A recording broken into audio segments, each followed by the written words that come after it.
O, tinan nyo. Magandang umaga. Ngayon ay Huwebes ng umaga. Eto. Nakita nyo kung gaano kakapal itong mga damo. Ngayon medyo yung lupa ay basa-basa pa kasi ilang araw umulan, guys.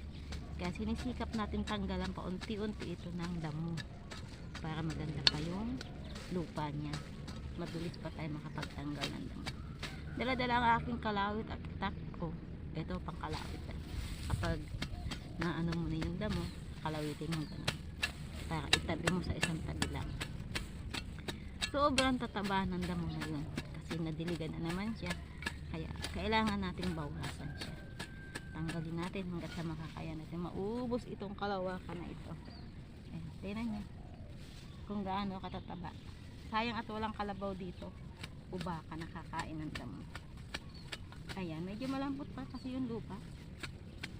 Kaya tanggal-tanggalan natin kasi nung isang araw ay umulan. Halos 2 araw umulan. Kahapon din umulan ng kaunti-unti. Hanggang bukas to. Bukas hindi pa masyadong tuyo ang lupa. Kaya kailangan natin magdamo. Napakatataba. Kasi guys, makakaabala to sa paglaki ng kalabasa. Kasi gagapang na yung kalabasa. Kailangan wala siyang damo sa paligid. Ayan, may nataga akong bato. Bato. Mabubuhi yung ating pang itak na pang ano. Ayan. Tigas. Kita niya naman, oh. Swak na swak ito sa mga baka.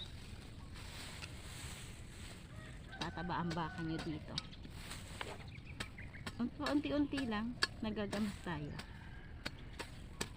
Nabawasan lang yung mga damo-damo dito. Ayan, di ba madali lang siya kasi malambot yung lupa. Napakataba ng damo, guys. Inispray na ito ng pangtanggal ng damo.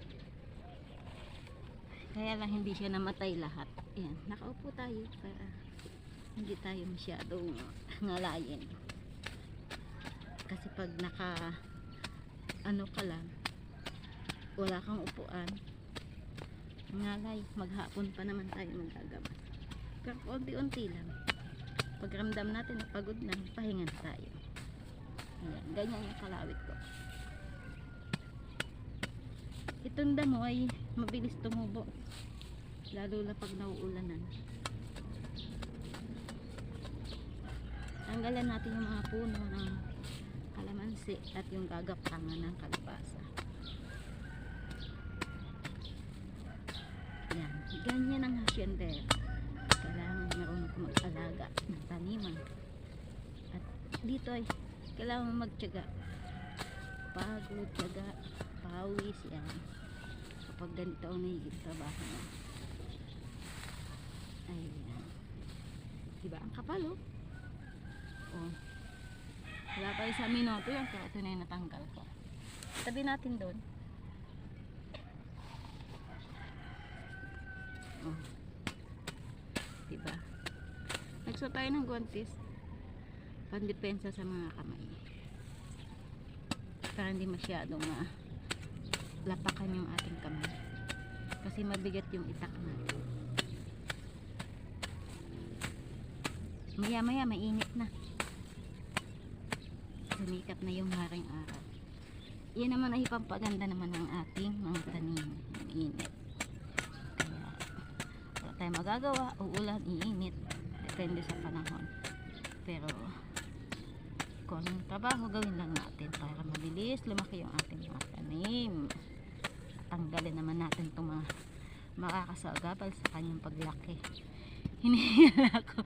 Ilang minuto pa lang ako. Hinihingal na agad ako.